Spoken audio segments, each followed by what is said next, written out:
ವಿದ್ಯಾರ್ಥಿಗಳೆಲ್ಲರಿಗೂ ನನ್ನ ನಮಸ್ಕಾರಗಳು ಹಾಗೂ ಈ ದಿನದ ಆನ್ಲೈನ್ ತರಗತಿಗೆ ತಮ್ಮೆಲ್ಲರನ್ನೂ ಕೂಡ ಸ್ವಾಗತಿಸುತ್ತಾ ಈ ದಿನದ ತರಗತಿಯನ್ನು ನಾನು ಪ್ರಾರಂಭ ಮಾಡ್ತಾ ಇದ್ದೇನೆ.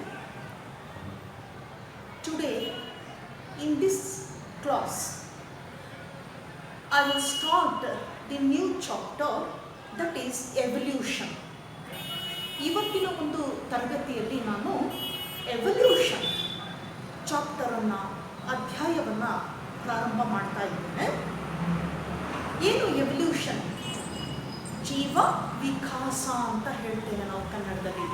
ಎವಲ್ಯೂಷನ್ ಅಂದರೆ ಜೀವ ವಿಕಾಸ. So first the definition for evolution ಏನು ಹಾಗಂದ್ರೆ ಜೀವ ವಿಕಾಸ ಅಂದರೆ ಏನು, ಯಾವ ರೀತಿ ಆಗತ್ತೆ, ಇದು ಏನಂತ ನಾವು ಡಿಫೈನ್ ಮಾಡಬಹುದು ಆ ಒಂದು ವರ್ಡನ್ನು, ಎವಲ್ಯೂಷನನ್ನು, ಜೀವ ವಿಕಾಸವನ್ನು. ನಾವು definition for evolution. Evolution nothing but the formation of new species from pre-existing species. ಏನು ಡೆಫಿನೇಷನ್ ಕೊಡ್ಬೋದು ಇಲ್ಲಿ? Formation of new species from pre-existing species. ಹೊಸದಾಗಿ ಬರುವಂತಹ ಜೀವಿಗಳು ಏನಿದೆ, ಅವುಗಳ ಉಗಮ ಏನಿದೆ, ಅವುಗಳು ಹಿಂದೆ ಈಗಾಗಲೇ ಬಂದಿರುವಂತಹ ಇದ್ದಂತಹ ಜೀವಿಗಳಿಂದ ವಿಕಾಸನಗೊಂಡು ಬರುವಂತಹ ಕ್ರಿಯೆಯನ್ನು ನಾವು ಜೀವ ವಿಕಾಸ, ಎವಲ್ಯೂಷನ್ ಅಂತ ಕರೀತೇವೆ. So evolution deals with formation of new species from pre-existing species. ನೋಡಿ, ಪ್ರೀ-ಎಕ್ಸಿಸ್ಟಿಂಗ್ ಅಂದರೆ ಈಗಾಗಲೇ ಬಂದು ಹೋದಂತಹ ಸ್ಪೀಶೀಸ್ ಏನಿದೆ ಅವುಗಳಿಂದ ಮತ್ತೆ ಹೊಸ ರೂಪ ಬರುವಂಥದ್ದು, ಹೊಸ ಸ್ಪೀಶೀಸು ಬರುವಂತಹ ಕ್ರಿಯೆ ಏನಿದೆ ಅದು ವಿಕಾಸನದ ಮೂಲಕ, ಈ ಎವಲ್ಯೂಷನ್ನ ಮೂಲಕ. In other words, so another definition for evolution, that is process of new species from pre-existing species. ಎರಡು ಡೆಫಿನೇಷನ್ ಅನ್ನು ಕೊಡಬಹುದು ನಾವಿಲ್ಲಿ. ಒಂದು formation of new species from pre-existing species. Another definition for evolution, that is the process of new species from pre-existing species. ಏನು ಕ್ರಿಯೆ ಇದೆ, ಹೊಸ ಜೀವಿಗಳು ಉಂಟಾಗುವಂಥ ಕ್ರಿಯೆ ಏನಿದೆ, ಇದು ಹಿಂದೆ ಇರ್ತಕ್ಕಂಥ ಜೀವಿಗಳಿಂದ ಬರುವಂತಹ ಪ್ರೋಸೆಸ್ ಆಗಿದೆ. ಇದು ನಾವು ಡೆಫಿನಿಷನ್ ಅಂತ ಹೇಳ್ತೀವಿ ಎವಲ್ಯೂಷನ್ಗೆ. Then now we will discuss about the origin and evolution of universe, origin and evolution of earth, and origin and evolution of life. These are all the steps in evolution. ವಿಕಾಸದಲ್ಲಿ ನಾವೇನೇನು ನೋಡಬಹುದು ಅಂದಾಗ, ಎವಲ್ಯೂಷನ್ನಲ್ಲಿ origin and evolution of universe. Universe ಅಂತಂದ್ರೆ ಬ್ರಹ್ಮಾಂಡ ಅಂತ ಹೇಳ್ತೀವಿ. ಬ್ರಹ್ಮಾಂಡ, ಯೂನಿವರ್ಸ್ ಅಂದರೆ ಯಾವ ರೀತಿ ಆರಿಜಿನ್ ಆಯಿತು, ಹಾಗೆ origin and evolution of earth, ಅದರ ನಂತರ so one of the part of universe that is earth. ಏನಿದೆ ಅರ್ತ್, ಭೂಮಿ, ಅದರ ಆರಿಜಿನ್ ಎವಲ್ಯೂಷನ್ ಯಾವ ರೀತಿ ಆಯಿತು, ಹಾಗೆ ಭೂಮಿ ಆರಿಜಿನ್ ಆದ ಮೇಲೆ, ಆರಿಜಿನ್ ಆಫ್ ಅರ್ತ್ ಆದ ಮೇಲೆ, then the existence of life, that is origin of life, origin and evolution of life.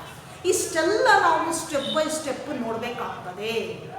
ಅದರ ಒಂದು ಹಿನ್ನೆಲೆಯನ್ನು ನಾವು ಗಮನಿಸಿದಾಗ ಏನು ಎವಲ್ಯೂಷನ್, ವಿಕಾಸ ಯಾವ ರೀತಿ ಆಗತ್ತೆ, ಪ್ರಾರಂಭದಲ್ಲಿ ಯೂನಿವರ್ಸ್ ಹೇಗುಂಟಾಯಿತು, ಬ್ರಹ್ಮಾಂಡ, ಅದನಂತರ ಈ ಅರ್ಥ ಹೇಗೆ ಉಗಮವಾಯಿತು, ಭೂಮಿ, ಹಾಗೆ ಆ ಭೂಮಿ ಮೇಲೆ ಈ ಜೀವಿಗಳು ಯಾವ ರೀತಿ ಉಗಮವಾಯಿತು, origin and evolution of life on earth. ಇದು ಸ್ಟೆಪ್ ಬೈ ಸ್ಟೆಪ್ ನಾವು ನೋಡ್ತಾ ಹೋದಾಗ ಈ ಎವಲ್ಯೂಷನ್ ಹೇಗಾಯಿತು, ಯಾವ ರೀತಿ ಪ್ರೋಸೆಸ್ ಇದು ಅನ್ನೋದು ನಮಗೆ ಅರ್ಥ ಆಗ್ತದೆ. Now let we start with origin and evolution of universe. ಈಗ ನಾವು ನೋಡೋಣ ಈ ಯೂನಿವರ್ಸ್ ಅಂತಕ್ಕಂಥದ್ದು ಏನಿದೆ, ಬ್ರಹ್ಮಾಂಡ ಅಂತಕ್ಕಂಥದ್ದು ಯಾವ ರೀತಿ ಉಗಮವಾಯಿತು, ಹಾಗೆ ವಿಕಾಸನಗೊಳ್ತು ಅನ್ನುವಂಥದ್ದು. ಯೂನಿವರ್ಸ್ ಅಂದಾಗ ನಾವು the origin of universe from 20 billion years ago. ಎಷ್ಟು ಬಿಲಿಯನ್ ಇಯರ್ಸ್ ಆಗಿದೆ ಆರಿಜಿನ್ ಆಗಿ ಯೂನಿವರ್ಸ್ ಅಂದಾಗ 20 ಬಿಲಿಯನ್ ಇಯರ್ಸ್ ಎಗೋ, 20 ಬಿಲಿಯನ್ ವರ್ಷಗಳಾಗಿದೆ. The origin of universe came and exist, ಬಂದಿರುವಂಥದ್ದು. ಈ ಬ್ರಹ್ಮಾಂಡ ಒಂದು ಉಗಮವಾಗಿರುವಂಥದ್ದು 20 ಬಿಲಿಯನ್ ವರ್ಷದ ಹಿಂದೆ. ಇದು ನಾವು ನೋಡ್ತಕ್ಕಂಥ ಒಂದು ಏನಿದೆ ಯೂನಿವರ್ಸ್ ಅಲ್ಲಿ. ಹಾಗಾದ್ರೆ ಏನು ಅಂತ ನಾವು ಸ್ಟೇಟ್ಮೆಂಟ್ ಕೊಡ್ಬೋದು, ಯೂನಿವರ್ಸ್ ಅಲ್ಲಿ ಏನೇನಿದೆ, ಈ ಬ್ರಹ್ಮಾಂಡದಲ್ಲಿ ಏನೇನಿದೆ ಅಂದಾಗ, so universe that includes collection of matter, energy, planets, galaxies and space.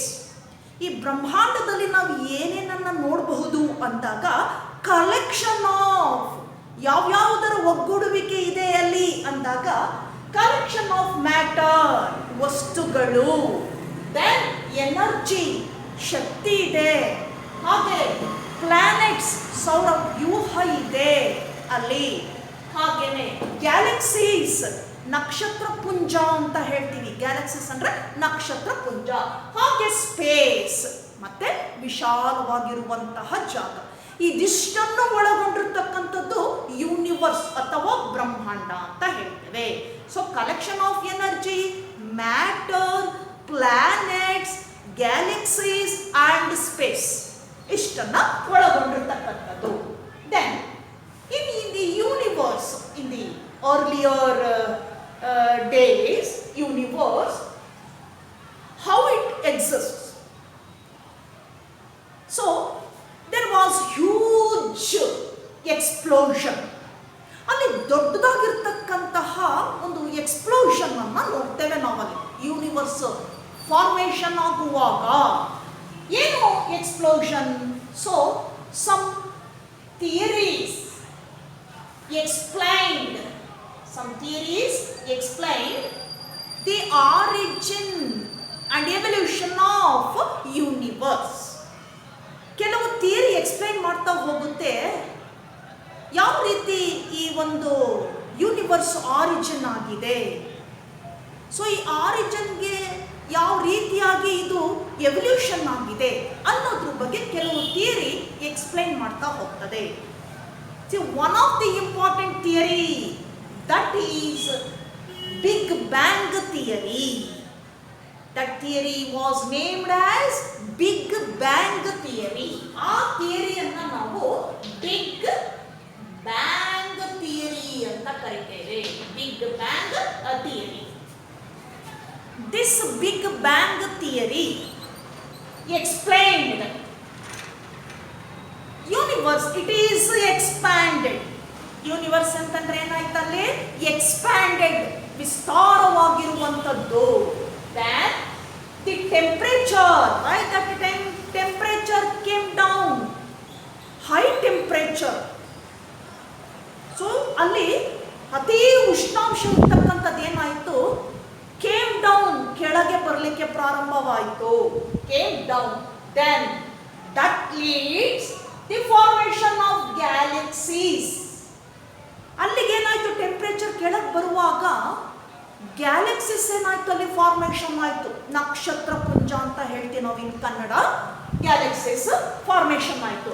And water, hydrogen and helium gases are form by that time when it expanded. ವಿಸ್ತಾರವಾದಾಗ ಏನಾಯ್ತಲ್ಲಿ? ಟೆಂಪರೇಚರ್ ಏನಾಯ್ತು? ಹೈ ಟೆಂಪರೇಚರು ಕೇಮ್ ಡೌನ್, ಕೆಳಗೆ ಬರ್ತಾ ಹೋಯ್ತು. ಆ ಬಂದಾಗ ಏನಾಗ್ತದೆ? ಗ್ಯಾಲಕ್ಸಿಸ್ formation ಆಗ್ತದೆ. ಹಾಗೆ ಎರಡು gases, important gases, one is hydrogen and another one is helium. So hydrogen H2 and helium, ಈ ಎರಡು ಗ್ಯಾಸಸ್ ಏನಾಗ್ತದೆ? ಫಾರ್ಮೇಷನ್ ಆಗ್ತದೆ. ಗ್ಯಾಲಕ್ಸಿಸ್ ಅಲ್ಲಿ ನಾವು still in the present solar system ನಾವು ನೋಡ್ತಾ ಬರ್ತೇವೆ. ಅದರಲ್ಲಿ the famous galaxy that is milky way galaxy. ಹೌದಾ? ಅದನ್ನು ನಾವು ನೋಡ್ತೀವಿ, ಇವತ್ತಿಗೂ ಕೂಡ ನೋಡ್ತೀವಿ ನಾವು ಮಿಲ್ಕಿ ವೇ ಗ್ಯಾಲಕ್ಸಿಯನ್ನು. ಸೊ ಹೈಡ್ರೋಜನ್ ಹೀಲಿಯಂ ಗ್ಯಾಸಸ್ ಕೂಡ ಏನಾಗ್ತದೆ ಅಲ್ಲಿ ಫಾರ್ಮೇಷನ್ ಆಗ್ತಾ ಹೋಗ್ತದೆ. That is origin and evolution of ಯೂನಿವರ್ಸಿಗೆ ನಾವು ಎಕ್ಸ್ಪ್ಲೈನ್ ಮಾಡುವಾಗ ಆ ಥಿಯರಿಗಳು ಬರ್ತದೆ. ಅದರಲ್ಲೇ ಒಂದು important theory Big Bang theory ಅಂತ ಹೇಳ್ತಾರೆ. ನಿಮಗೆ ಬೋರ್ಡ್ ಎಕ್ಸಾಮಿನೇಷನಲ್ಲಿ ಕೇಳ್ತಾರೆ ಈ ಒಂದು ಥಿಯರಿ ನೇಮನ್ನು, Big Bang theory explained the origin and evolution of universe. So now definition for galaxy. ಹಾಗಾದರೆ ಗ್ಯಾಲಕ್ಸಿ ಅಂದರೆ ನಾವು ಏನಂತ ಡಿಫೈನ್ ಮಾಡೋಣ? ಗ್ಯಾಲಕ್ಸಿ ಅಂದರೆ so galaxy nothing but huge collection of stars, dust, gases and their solar system held by gravity. Galaxy ಅಂದಾಗ ನಾವು ಏನು ನಕ್ಷತ್ರ ಪುಂಜ ಅಂತ ಹೇಳಿದ್ವಿ, ಏನಂತ ಡಿಫೈನ್ ಮಾಡ್ಬೋದು ಇದನ್ನು ಅಂದಾಗ ಹ್ಯೂಜ್ ದೊಡ್ಡದಾಗಿರುತ್ತ ಪ್ರಮಾಣದಲ್ಲಿ ಒಳಗೊಂಡಿರುವಂತಹ ಹ್ಯೂಜ್ ಕಲೆಕ್ಷನ್ ಆಫ್ ಸ್ಟಾರ್ಸ್ ನಕ್ಷತ್ರಗಳು, ಡಸ್ಟ್ ಪಾರ್ಟಿಕಲ್ಸ್ ಕಣಗಳು, ಗ್ಯಾಸಸ್ ಅನಿಲಗಳು ಅಂಡ್ ದೇರ್ ಸೋಲಾರ್ ಸಿಸ್ಟಮ್. ಏನು ಸೋಲಾರ್ ಸಿಸ್ಟಮ್ ಅಲ್ಲಿ ಬರ್ತಕ್ಕಂತಹ planets, solar system, all these held by gravity. ಒಂದು ಗುರುತ್ವಾಕರ್ಷಣೆಯಿಂದ ಏನಾಗಿದೆ, ಒಂದು ಕಡೆ ಆ ಸಮೂಹ ಸೇರಿಕೊಂಡಿದೆ. ಇದನ್ನೇ ನಾವೇನಂತ ಕರೀತೇವೆ, ಗ್ಯಾಲಕ್ಸಿ ಅಂತ ಹೇಳ್ತೇವೆ. So galaxy nothing but huge collection of stars, dust, solars and their solar system held by gravity. So ಇದು ನಾವು ಕೊಡ್ತಕ್ಕಂತಹ ಒಂದು ಡೆಫಿನೇಷನ್ನು ಗ್ಯಾಲಕ್ಸಿನಲ್ಲಿ. So that is the brief summary of origin and evolution of universe. ಅಲ್ಲೇನಾಗುತ್ತೆ, expand ಆದಾಗ temperature ಏನಾಗ್ತದೆ, high temperature ಕೆಳಮಟ್ಟಕ್ಕೆ ಬಂದಾಗ formation of gases, mainly hydrogen and helium gases. ನಂತರ ಫಾರ್ಮೇಷನ್ ಆಫ್ ಗ್ಯಾಲಕ್ಸೀಸ್ ಏನಾಗ್ತದೆ, ಅಲ್ಲಿ ಫಾರ್ಮೇಷನ್ ಆಗ್ತಾ ಬರ್ತದೆ. ಇದು ನಾವು ಬ್ರೀಫ್ ಆಗಿ ಎಕ್ಸ್ಪ್ಲೈನ್ ಮಾಡುವಂಥದ್ದು origin and evolution of universe. Now coming to the origin and evolution of earth, step by step as we study. So next ಬರೋಣ ನಾವು origin and evolution of earth. ಯಾವ ರೀತಿ ಅರ್ತ್ ಆರಿಜಿನ್ ಆಯಿತು, ಅದರ ವಿಕಾಸ ಹೇಗಾಯಿತು ಯೂನಿವರ್ಸ್ ನಂತರ ಅಂದಾಗ, so the origin and evolution of earth from 4.5 billion years ago. 4.5 billion years ago, 4.5 billion years ಹಿಂದೆ ಅರ್ತ್ ಏನಾಗಿದೆ, ಉಗಮವಾಗಿದೆ. ಈ ಅರ್ತ್ ಅಂತಕ್ಕಂಥದ್ದು ಆರಿಜಿನ್ ಆಗಿದೆ. Came and exist from 4.5 billion years ago. 4.5 billion ಇಯರ್ಸ್ನ ಹಿಂದೆ ಏನಾಯಿತು, ಆರಿಜಿನ್ ಆಗಿದೆ ಅರ್ತ್. ಹೌದಾ? By that time when it exists, so there is no atmosphere. ಆ ಸಂದರ್ಭದಲ್ಲಿ ಏನಾಯಿತು, ಅಲ್ಲಿ ಅಟ್ಮಾಸ್ಫಿಯರ್ ಇರಲಿಲ್ಲ, ಈ ಒಂದು ನೇಚರ್ ಇರಲಿಲ್ಲ. ಫಾರ್ಮೇಷನ್ ಆಗುವಾಗ, ಎಕ್ಸಿಸ್ಟ್ ಆಗುವಾಗ, ಆರಿಜಿನ್ ಆಗುವಾಗ ಅರ್ಥ ಅಟ್ಮಾಸ್ಫಿಯರ್ ಇರಲಿಲ್ಲ. There is no atmosphere, no oxygen. Oxygen ಕೂಡ ಇರಲಿಲ್ಲ ಅಟ್ಮಾಸ್ಫಿಯರ್ ಅಲ್ಲಿ, ಆಕ್ಸಿಜನ್ ಕೂಡ ಇರಲಿಲ್ಲ. ಬಟ್ ದಿ ಹೈ ಟೆಂಪರೇಚರ್ ಏನಾಗಿದೆ, there was a high temperature. Then the gases like methane, ammonia, carbon dioxide and water vapor, all these present in that time, in that period. ಆ ಸಂದರ್ಭದಲ್ಲಿ ಏನಾಗಿದೆ, atmosphere ಇರಲಿಲ್ಲ, oxygen ಕೂಡ ಇರಲಿಲ್ಲ. ಏನಿತ್ತು ಹಾಗಾದರೆ, ಏನನ್ನ ಒಳಗೊಂಡಿತ್ತಲ್ಲಿ ಅಂದಾಗ, ಇನ್ಕ್ಲೂಡ್ ಹೈ ಟೆಂಪರೇಚರ್, ಅತಿ ಉಷ್ಣಾಂಶ, ಹಾಗೆಯೇ ಗ್ಯಾಸಸ್ ಲೈಕ್ ಅಮೋನಿಯಾ, NH3 ಅಂತ ಹೇಳ್ತೀವಿ ನಾವು, ammonia, then methane gas CH4, water vapours, ಏನು ನೀರಿನ ಒಂದು ಆವಿ, ನೀರಾವಿ ಅಂತ ಏನು ಹೇಳ್ತೀವಲ್ಲ ಅದು. ಇಷ್ಟನ್ನು ಒಳಗೊಂಡಿತ್ತು. Then later water temperature came down. ಅಲ್ಲೇನಾಗುತ್ತೆ, ಟೆಂಪರೇಚರು ಕಡಿಮೆ ಇಳಿತಾ ಬರ್ತದೆ. ಹೈ ಟೆಂಪರೇಚರ್ ಏನಾಗುತ್ತೆ, ಕೇಮ್ ಡೌನ್, ಕೆಳಗೆ ಬರ್ತಾ ಹೋಗ್ತದೆ. That results formation of rain. ಆ ಕೆಳಗೆ ಬಂದಾಗ ಏನಾಗ್ತದೆ, ಅಲ್ಲಿರ್ತಕ್ಕಂತಹ ಆ ಒಂದು ಇದರಲ್ಲಿ ಸಿಚುಯೇಷನ್ ಅಲ್ಲಿ ಏನಾಗ್ತದೆ, ಅದು ಕೂಲ್ ಆಗಿ ನೆಕ್ಸ್ಟ್ ಏನಾಗುತ್ತೆ, ಅಲ್ಲಿರ್ತಕ್ಕಂಥದ್ದು ವಾಟರ್ ಏನಾಗುತ್ತೆ, ಅಲ್ಲಿ ಆ ವಾಟರ್ ವೇಪರು ರೈನ್ ಆಗಿ ಕನ್ವರ್ಟ್ ಆಗ್ತದೆ. So that leads or results formation of rain ಆಗುತ್ತೆ. Then the rain water collected in depression. ಅಲ್ಲಲ್ಲಿ ತಗ್ಗುಗಳಲ್ಲಿ ಏನಾಗ್ತದೆ, ನೀರು ಸಂಗ್ರಹವಾಗಿ ದಟ್ ಬಿಕೇಮ್ ಓಷನ್. ಅದೇನಾಗಿತ್ತು, ಆಗ ಏನಾಗುತ್ತೆ ಅಲ್ಲಿ, ಅದು ಓಷನ್ ಆಗಿ ಕನ್ವರ್ಟ್ ಆಗ್ತದೆ. ಫಾರ್ಮೇಷನ್ ಆಫ್ ಓಷನ್ ಅಂತ ಕರಿತೇವೆ. ಸೊ ಈ ಟೆಂಪರೇಚರ್ ಕೆಳಗೆ ಬಂದಾಗ ಏನಾಗುತ್ತೆ, ಈ ವಾಟರ್ ವೇಪರ್ಸು ಕೂಲಾಗಿ ರೈನ್ ಆಗಿ ಕನ್ವರ್ಟ್ ಆಗ್ತದೆ. ಆ ರೈನು ನೆಕ್ಸ್ಟ್ ಏನಾಗ್ತದೆ, ಇರ್ತಕ್ಕಂಥ ತಗ್ಗು ಪ್ರದೇಶಗಳಲ್ಲಿ ಅದು ತುಂಬಿಕೊಂಡು ಸಂಗ್ರಹವಾಗಿ ಕ್ರಮೇಣ ಗ್ರ್ಯಾಜುವಲ್ ಆಗಿ ಏನಾಗ್ತದೆ, ಅದು ಓಷನ್ ಆಗಿ ಫಾರ್ಮೇಷನ್ ಆಗ್ತದೆ. ಸಮುದ್ರ ಸಾಗರಗಳಾಗಿ ಏನಾಗ್ತದೆ, ಪರಿವರ್ತನೆ ಆಗ್ತದೆ. By that time the water vapour splitting by UV rays. That is splitting of water vapor by UV rays, ultraviolet rays. UV rays ಅಂದ್ರೆ ನಾವು ultraviolet rays ಅಂತ ಕರಿತೀವಿ. UV rays. ಈ UV rays ಇಂದ ಏನಾಯ್ತು, ವಾಟರ್ ವೇಪರು ಸ್ಪ್ಲಿಟ್ ಆಗ್ತದೆ. ಆ split ಆಗ್ಬಿಟ್ಟು ಏನಾಗ್ತದೆ, give rise or released, splitting of water vapor by UV rays releasing hydrogen, oxygen, water, methane, ammonia, ozone, etc.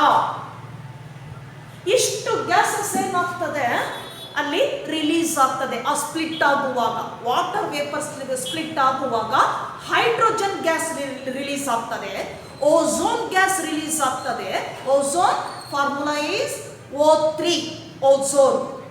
Then methane CH4, ammonia NH3 and water H2O. So hydrogen is lighter gas than went on. ಏನಾಗುತ್ತೆ, ಅದು ಹಗುರವಾಗಿರೋದ್ರಿಂದ ಹಾಗೆ ಹೋಗುತ್ತೆ, ಅದು ಮೇಲಕ್ಕೆ ಹೋಗುತ್ತೆ.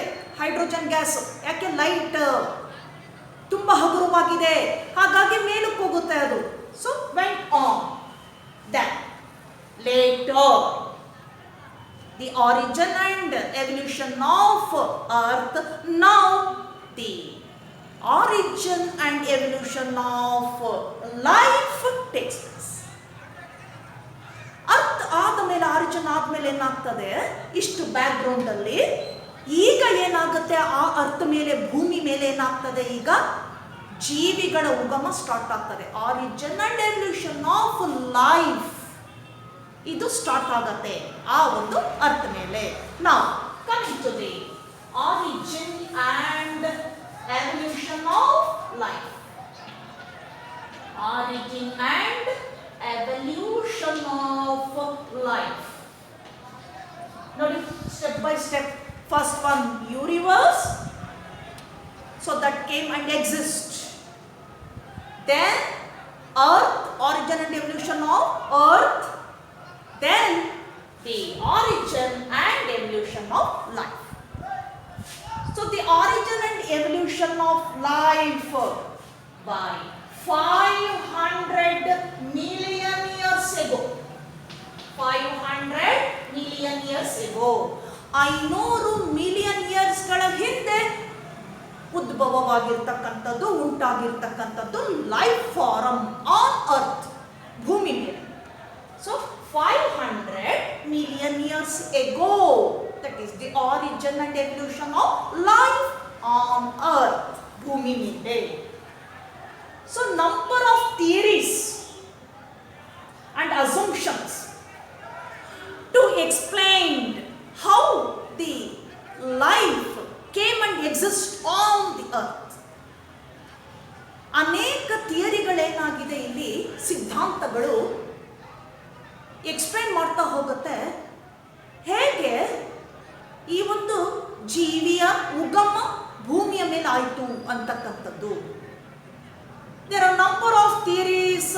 assumptions explained the origin and evolution of life. Mainly, 4 theories explained the origin and evolution of life. ಅದರಲ್ಲಿ 4 ಮುಖ್ಯ ಸಿದ್ಧಾಂತಗಳು ಬರ್ತದೆ. ಈ origin and evolution of life ಬಗ್ಗೆ ಹೇಳುವಾಗ 4 ಪ್ರಮುಖ ಸಿದ್ಧಾಂತಗಳು ಬರ್ತದೆ. ಯಾವ್ಯಾವುದಾದ 4 ಸಿದ್ಧಾಂತಗಳು ಅಂದಾಗ, those 4 main theories like first one, that is panspermia. Theory of panspermia. Then theory of spontaneous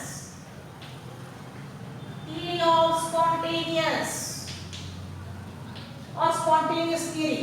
Then third one, theory of biogenesis.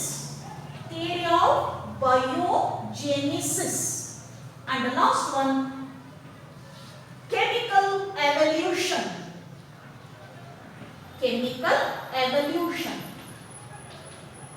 So these 4 theories could explain the origin and evolution of life on earth. ಭೂಮಿ ಮೇಲೆ ಹೇಗೆ ಜೀವಿಯ ಒಂದು ವಿಕಾಸನ ಅಥವಾ ಪ್ರಾರಂಭ ಆಯಿತು ಅನ್ನೋದನ್ನ explain ಮಾಡ್ತಾ ಹೋಗ್ತಾರೆ. The first theory of panspermia. ಮೊದಲನೇ ಥಿಯರಿ ಏನು ಹೇಳುತ್ತೆ ಇದರಲ್ಲಿ ಅಂದಾಗ, some Greek thinkers believe that, ಕೆಲವು ಥಿಂಕರ್ಸ್ ಏನು ಮಾಡ್ತಾರೆ, ಗ್ರೀಕ್ ಥಿಂಕರ್ಸು ನಂಬ್ತಾರೆ. ಯಾವ ರೀತಿ ನಂಬಿಕೆ ಇಟ್ಟಿದ್ದಾರೆ ಅವರು ಆರಿಜಿನ್ ಆಫ್ ಲೈಫ್ ಬಗ್ಗೆ, ಅರ್ತ್ ಮೇಲೆ, ಭೂಮಿಯ ಮೇಲೆ ಅಂದಾಗ, origin and evolution of life from small units called spores. ಏನಂತ ಹೇಳ್ತೀವಿ ನಾವು ಅದನ್ನ? ಸ್ಮಾಲ್ ಯೂನಿಟ್ಸ್ ಇಂದ ಬಂದಿದೆ. ಆ ಯೂನಿಟ್ಸ್ ಅನ್ನ ಏನಂತ ಕರಿತೀವಿ ನಾವಿಲ್ಲಿ? ಸ್ಪೋರ್ಸ್ ಅಂತ ಕರಿತೇವೆ.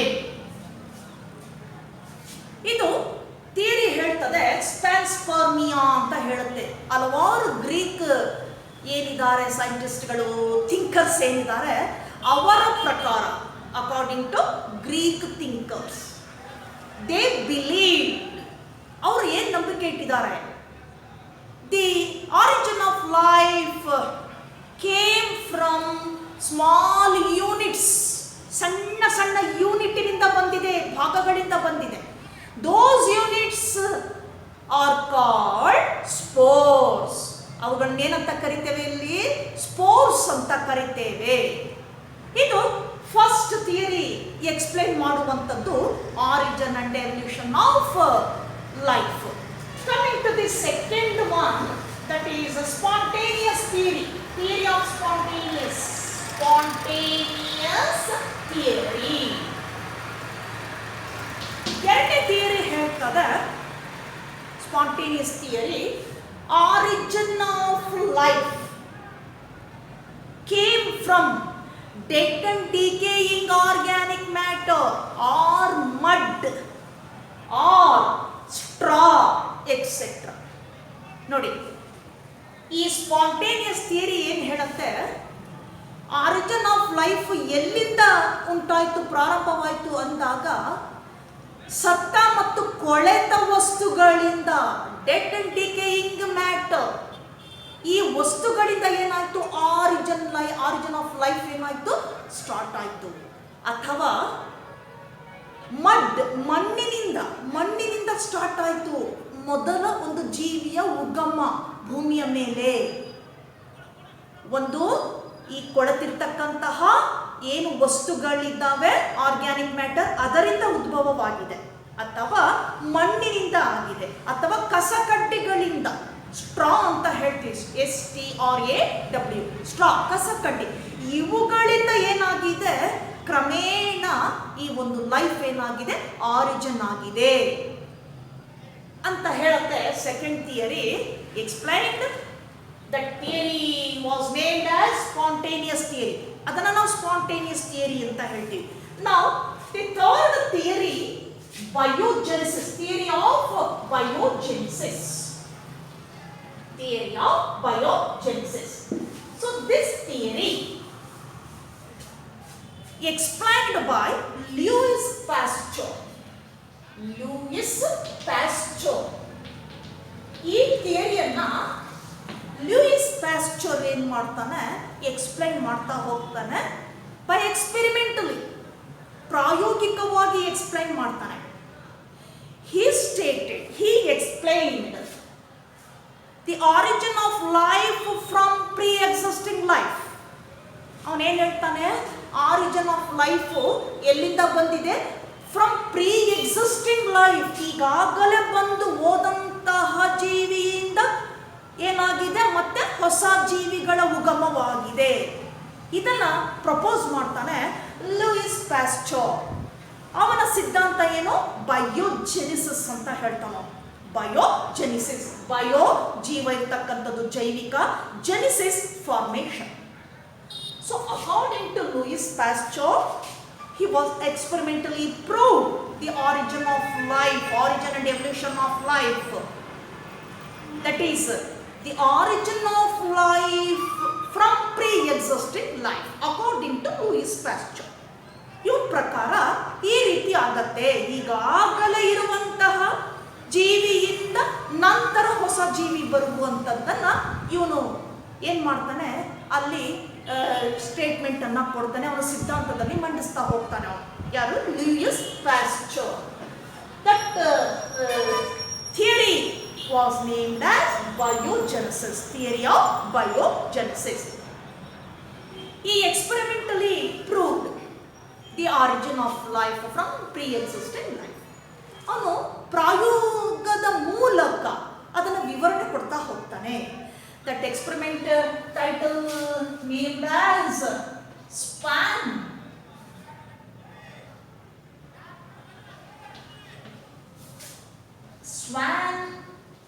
Swan necked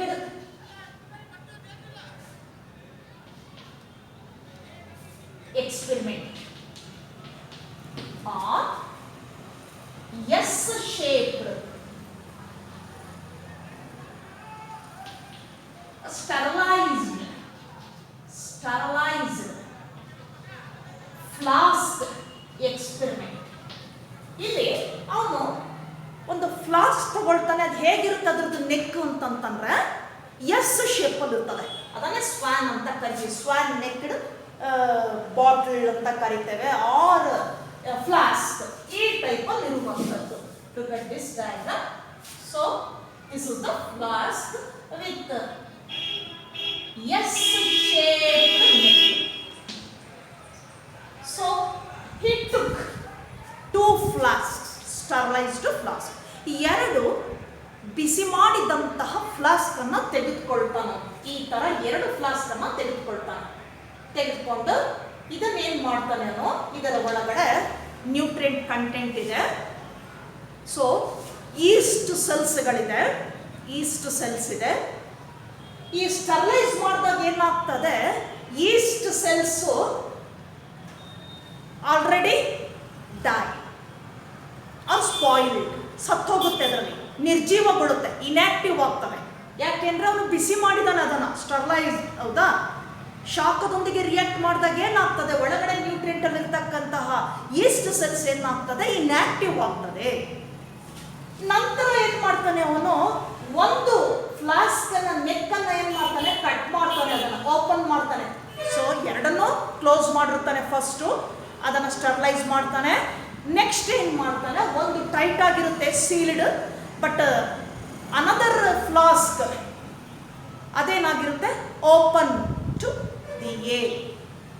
ಇದನ್ನ ಕಟ್ ಮಾಡಿಬಿಟ್ಟು ಏನ್ ಮಾಡ್ತಾನೆ, ಓಪನ್ ಆಗಿ ಬಿಡ್ತಾನೆ.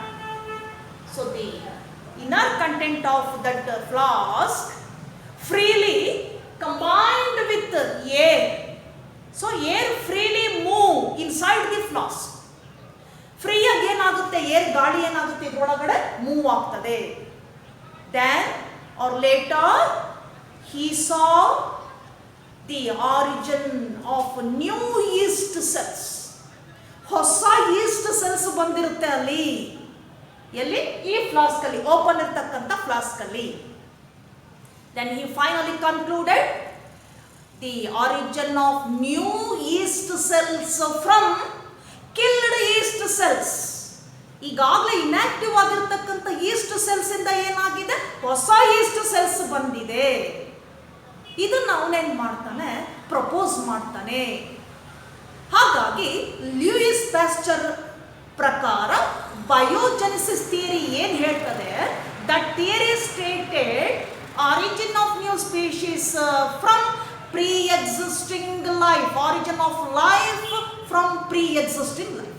ಈಗಾಗಲೇ ಬಂದಿರತಕ್ಕಂಥ ಲೈಫಿನಿಂದ ಏನಾಗುತ್ತೆ, ಮತ್ತೊಂದು ಹೊಸ ಲೈಫ್ ಏನಾಗುತ್ತೆ, ಅಲ್ಲಿ ಫಾರ್ಮೇಷನ್ ಆಗ್ತದೆ. According to Louis Pasteur in the biogenesis theory. Later, another advanced theory, that theory was named as chemical evolution theory. ಇನ್ನು ಕೊನೆಯದಾಗಿ ನಾವು ಬಂದಾಗ ಮತ್ತೊಂದು ಥಿಯರಿ ನೋಡ್ತೇವೆ, ಅಡ್ವಾನ್ಸ್ ಆಗಿರ್ತಕ್ಕಂಥದ್ದು, that is chemical evolution theory. So among 4 theories, above 3, ಈ ಮೇಲಿನ 3 ಏನಿದೆ ಈ ಥಿಯರೀಸು, ಸೊ ಅಲ್ಲಿ ಅದ್ರಲ್ಲಿ ಯಾವುದೇ ರೀತಿಯಾಗಿರ್ತಕ್ಕಂಥ ಐಡಿಯಾ ಇರೋದಿಲ್ಲ. All these theories have no idea, ಏನು ಐಡಿಯಾ ಇಲ್ಲ. But in the last one, that is chemical evolution theory, proposed by chemical evolution theory proposed by Oparin and Haldane. Oparin and Haldane. ಈ ಇಬ್ಬರು ಸೈಂಟಿಸ್ಟ್ಗಳು ಬರ್ತಾರೆ, Oparin ಮತ್ತೆ Haldane. Oparin from Russia and Haldane from England.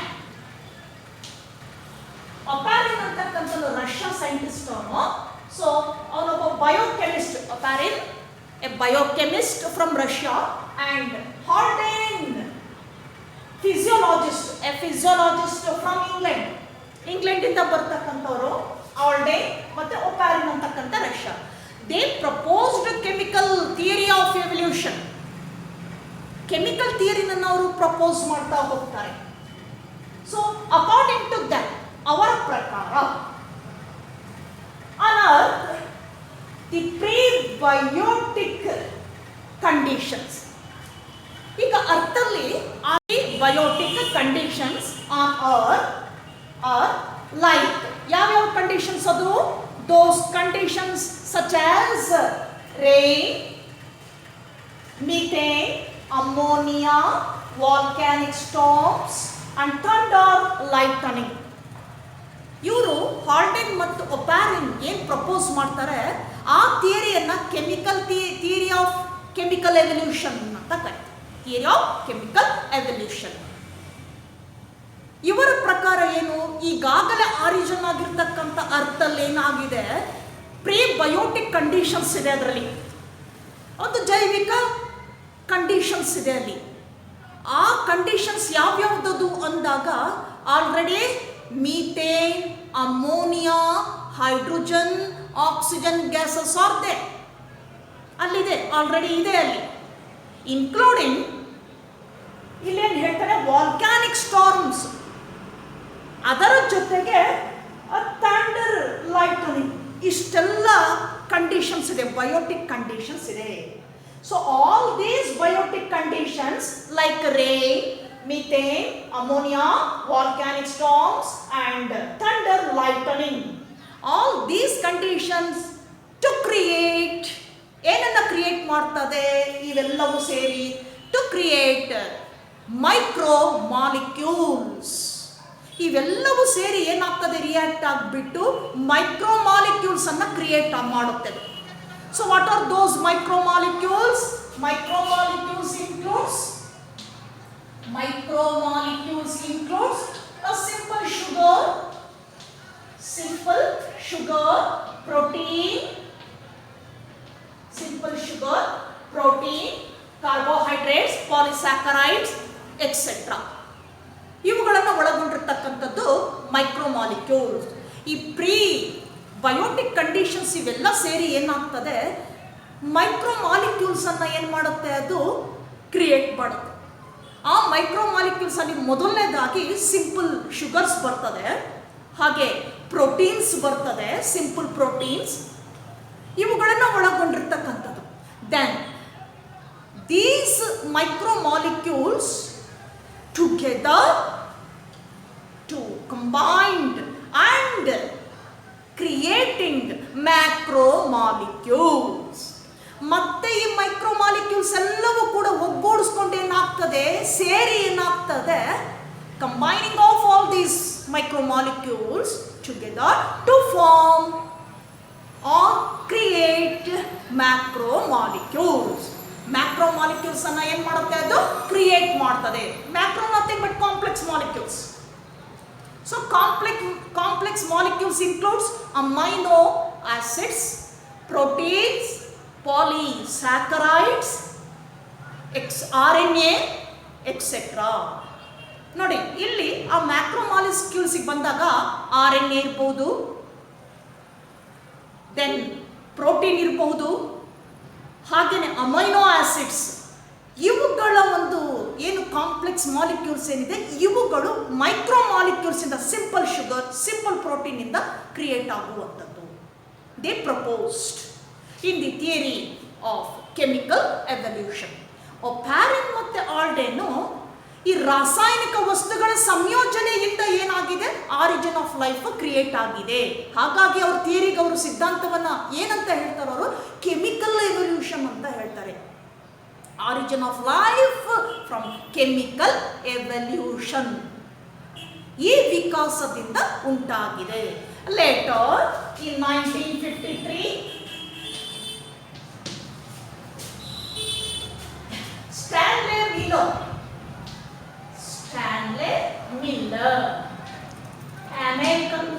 an American scientist, Stanley Miller, in 1953 he proposed how origin of life, that life came from macromolecules, that is nothing but chemical molecules.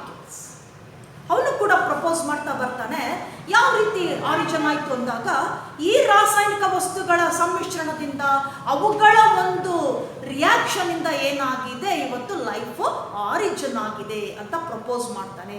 He was experimentally proved the origin and evolution of life by an experiment, popular experiment named as spark discharge apparatus. Spark discharge apparatus. ನೋಡಿ, Stanley Miller. So that experiment popularly called as Miller's experiment. ಅದನ್ನೇ ನಾವು ಇವತ್ತು ಜನಪ್ರಿಯವಾಗಿ Miller's experiment ಅಂತ ಕರೀತೇವೆ. Stanley Miller, an American scientist, ಅವನು 1953 propose ಮಾಡ್ತಾ ಹೋಗ್ತಾರೆ, ಹೇಗೆ ಆರಿಜಿನ್ ಆಫ್ ಲೈಫ್ ಬಂತು ಈ ಭೂಮಿ ಮೇಲೆ. ಸೊ ಆ ಒಂದು ಆಪರೇಟಸ್ ಅನ್ನು ನಾವು ಯೂಸ್ ಮಾಡಿರ್ತಕ್ಕಂಥ ಆಪರೇಟಸ್ ಅನ್ನು ನಾವು ಸ್ಪಾರ್ಕ್ ಡಿಸ್ಚಾರ್ಜ್ ಆಪರೇಟಸ್ ಅಂತ ಕರಿತೇವೆ. Spark discharge apparatus. He took round bottomed flask ಅಂತ ಈ ರೀತಿ ಫ್ಲಾಸ್ಕ್ ಅನ್ನು ತಗೊಳ್ತಾರೆ. ರೌಂಡ್ ಆಗಿರ್ತಕ್ಕಂಥ ಶೇಪ್ ಅಲ್ಲಿ ಇರ್ತಕ್ಕಂಥ ಫ್ಲಾಸ್ಕ್. ಈಗ ಒಂದು ಟ್ಯೂಬ್ ಕನೆಕ್ಟ್ ಆಗ್ತದೆ. Then fill that flask filled by water. ಇದು ತುಂಬಾ ಏನಾಗ್ತದೆ, ನೀರನ್ನ ತುಂಬಿಸ್ತಾನೆ. Then boil that water with 800 cc. ಆ ಸಿಸಿ ನಲ್ಲಿ ಸೆಂಟಿಗ್ರೇಡ್ ಅಲ್ಲಿ ಏನ್ ಮಾಡ್ತಾನೆ, ಅದನ್ನ ಕುದಿಸ್ತಾನೆ. ಈ ನೀರನ್ನ, ಈ ರೌಂಡ್ ಬಾಟಮ್ ಫ್ಲಾಸ್ಕ್ ಅಲ್ಲಿ ಏನಿದೆ ನೀರು ತುಂಬಿಕೊಂಡಿರ್ತಾನೆ, ಅದನ್ನ ಏನ್ ಮಾಡ್ತಾನೆ, ಬಾಯ್ಲ್ ಮಾಡ್ತಾನೆ. ಬಾಯ್ಲ್ ಆದಾಗ ಏನಾಗ್ತದೆ, ವಾಟರ್ ಇಂದ ಬರ್ತಕ್ಕಂಥ ವೇಪರ್ ಏನಿದೆ, water vapour, that passes through this tube. ಈ ಟ್ಯೂಬ್ ನ ಮುಖಾಂತರ ಪಾಸ್ ಆಗಿ ನೆಕ್ಸ್ಟ್ ಒಂದು ಚೇಂಬರ್ ಗೆ ಬರ್ತದೆ. that chamber is called spark discharge chamber. ನೋಡಿ, ಇಲ್ಲಿಗೆ ಬರ್ತದೆ ಸ್ಪಾರ್ಕ್ ಡಿಸ್ಚಾರ್ಜ್ ಚೇಂಬರ್. ಈ ತರ ಚೇಂಬರ್ ಗೆ ಬರ್ತದೆ. So he connected 2 electrodes for creating or discharge of spark. ಇಲ್ಲಿ ಎರಡು ಎಲೆಕ್ಟ್ರೋಡ್ ಅನ್ನ ಕನೆಕ್ಟ್ ಮಾಡಿರ್ತಾರೆ. ಸೊ ಇಲ್ಲಿ ಏನಾಗ್ತದೆ, ಆ ಎಲೆಕ್ಟ್ರೋಡ್ ಇರೋದ್ರಿಂದ ಸ್ಪಾರ್ಕ್ ಡಿಸ್ಚಾರ್ಜ್ ಆಗ್ತದೆ. ಈ ರೀತಿ ಸ್ಪಾರ್ಕ್ ಬರ್ತದೆ. Then this chamber contained CH4, methane, NH3, ammonia and hydrogen with 1:2:2 is proportion. 1:2:2 proportion. ಈ ಚೇಂಬರ್ ಒಳಗಡೆ ಸ್ಪಾರ್ಕ್ ಡಿಸ್ಚಾರ್ಜ್ ಆಗ್ತಾ ಇದೆ. ಇಲ್ಲೇನಾಗಿದೆ, ಈ ಅನಿಲಗಳನ್ನ ಅಲ್ಲಿ ತುಂಬಿರ್ತಾನ, filled with ammonia, methane and hydrogen. ಯಾವ ಪ್ರಪೋರ್ಷನ್ ಅಲ್ಲಿ? ಹೈಡ್ರೋಜನ್ ಎಷ್ಟು 1 ಪ್ರಪೋರ್ಷನ್ ಅಲ್ಲಿ ಇರ್ತದೆ, CH4 NH3 2 ಪ್ರಪೋರ್ಷನ್ ಅಲ್ಲಿ ಇದೆ. ಸೊ 1:2:2 ಪ್ರಪೋರ್ಷನ್ ಅಲ್ಲಿ ಫಿಲ್ ಮಾಡಿರ್ತಾರೆ. ಯಾವಾಗ ಈ ಎಲೆಕ್ಟ್ರಾನ್ಸ್ ಇಂದ ಸ್ಪಾರ್ಕ್ ಡಿಸ್ಚಾರ್ಜ್ ಆಗ್ತದೋ ಈ ಗ್ಯಾಸಸ್ ಏನಾಗ್ತದೆ, ರಿಯಾಕ್ಟ್ ಆಗ್ತದೆ. All these gases react with that spark discharged from electrodes. ಈ ಎಲೆಕ್ಟ್ರೋಡ್ಸ್ ಇಂದ ಡಿಸ್ಚಾರ್ಜ್ ಆಗಿರತಕ್ಕಂಥ ಸ್ಪಾರ್ಕಿನ ಜೊತೆ ಈ ಗ್ಯಾಸಸ್ ಏನಾಗ್ತದೆ, ರಿಯಾಕ್ಟ್ ಆಗ್ತದೆ, ರಿಲೀಸ್. ಇಲ್ಲಿಂದ ಏನಾಗ್ತದೆ, ಟ್ಯಾಪ್ ಬರ್ತದೆ. ಸೊ ಈ ತರ ಬಾಟಮ್ ಟ್ಯಾಪ್. ಸೊ ಡಿಸ್ಚಾರ್ಜ್ ಆದಾಗ ಏನಾಗ್ತದೆ, ಇಲ್ಲಿಂದ ರಿಯಾಕ್ಟ್ ಆದಾಗ release molecules, macro molecules like amino acids, proteins nothing but amino acids mainly of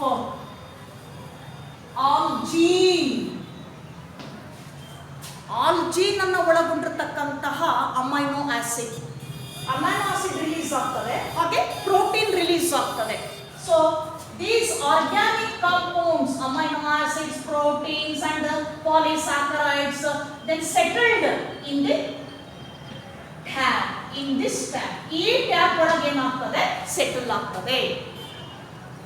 ಇದರ ಮುಖಾಂತರ ಏನ್ ಪ್ರಪೋಸ್ ಮಾಡ್ತಾನೆ ಮಿಲ್ಲರ್, ಅದೇ ರೀತಿ ಏನು ಒಂದು ಎಕ್ಸ್ಪೆರಿಮೆಂಟ್ ಅಲ್ಲಿ ಆ ಒಂದು ರೌಂಡ್ ಬಾಟಮ್ಡ್ ಫ್ಲಾಸ್ಕ್ ಅಲ್ಲಿ ನೀರನ್ನು ತುಂಬಿ ಅದನ್ನು ಕುದಿಸ್ತಾನೆ. ಅದರಿಂದ ಬರ್ತಕ್ಕಂಥ ವಾಟರ್ ವೇಪರ್ ಏನಾಗ್ತದೆ, ಆ ಚೇಂಬರ್ಗೆ ಬರ್ತದೆ, ಸ್ಪಾರ್ಕ್ ಡಿಸ್ಚಾರ್ಜ್ ಚೇಂಬರ್ಗೆ ಬರ್ತದೆ. ಅಲ್ಲಿ ಇರ್ತಕ್ಕಂಥ ಗ್ಯಾಸಸ್ ಇದೆಯಲ್ಲ, ಅಮೋನಿಯಾ, ಮೀಥೇನ್ ಮತ್ತು ಹೈಡ್ರೋಜನ್ ಗ್ಯಾಸ್ ಜೊತೆ ರಿಯಾಕ್ಟ್ ಆಗ್ಬಿಟ್ಟು ಏನಾಗುತ್ತೆ, ಈ ಮಾಲಿಕ್ಯೂಲ್ಸ್ ಅನ್ನ ಅದು ರಿಲೀಸ್ ಮಾಡ್ತದೆ. Same similar way on earth the life came to exist in the same way, in this way. ಇದೇ ಥರನೇ ಆಗುತ್ತೆ. ಏನಾಗುತ್ತೆ, ನ್ಯಾಚುರಲ್ ಆಗಿ ಲೈಟನಿಂಗ್ ಇದೆ, ಮಿಂಚುತ್ತೆ ಅಲ್ವಾ, ಹಾಗೆ ಗುಡುಗುತ್ತೆ. ಆಗೇನಾಗ್ತದೆ, ಅದರ ಜಸ್ಟ್ ಲೈಕ್ ಸ್ಪಾರ್ಕ್, ಎಲೆಕ್ಟ್ರಾನ್ಸ್ ಇಂದ ಸ್ಪಾರ್ಕ್ ಹೇಗೆ ಡಿಸ್ಚಾರ್ಜ್ ಆಗ್ತದೋ, ಲೈಟನಿಂಗ್ ಅಲ್ಲೂ ಕೂಡ ಮಿಂಚಿದಾಗ ಗುಡುಗಿದಾಗ ಕೂಡ ಏನಾಗ್ತದೆ, ಆ ಬೆಳಕು ಬರ್ತದೆ ಅಲ್ವಾ, ಸ್ಪಾರ್ಕ್ ಬೆಂಕಿ ಥರ ಬರ್ತದೆ. ಅದೇ ರೀತಿ ಆ ಸ್ಪಾರ್ಕ್ ಏನಾಗ್ತದೆ, ನ್ಯಾಚುರಲ್ ಆಗಿ ಇರ್ತಕ್ಕಂಥ ಈ ಒಂದು ಗ್ಯಾಸಸ್ ಏನಿದೆ, ಅಮೋನಿಯಾ, ಮೀಥೇನ್, ಹೈಡ್ರೋಜನ್, ಇವುಗಳ ಜೊತೆ ರಿಯಾಕ್ಟ್ ಮಾಡ್ಕೊಂಡು ಏನಾಗ್ತದೆ, ಈ ಮ್ಯಾಕ್ರೋ ಮಾಲಿಕ್ಯೂಲ್ಸ್ ಅನ್ನ ರಿಲೀಸ್ ಮಾಡ್ತದೆ.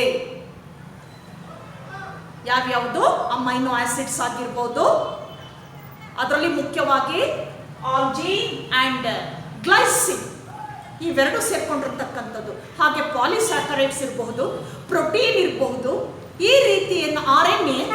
ಸೊ ಈ ರೀತಿಯಾಗಿರ್ತಕ್ಕಂಥ ವಸ್ತುಗಳೇನಾಗ್ತದೆ, ರಿಲೀಸ್ ಆಗ್ತದೆ, release to the atmosphere. So those are needful for the existence or exist of life or origin of life. They support to origin of life on earth. ಅದು support ಮಾಡುತ್ತೆ, ಜೀವಿಯ ಉಗಮಕ್ಕೆ ಏನಾಗಿದೆ ಈ ಮಾಲಿಕ್ಯೂಲ್ಸ್ ಸಪೋರ್ಟ್ ಮಾಡ್ತದೆ. This is a Miller's experiment, spark discharge apparatus. So he was used an apparatus, glass apparatus named as a spark discharge apparatus. So all these theories to support the origin and evolution of life on earth.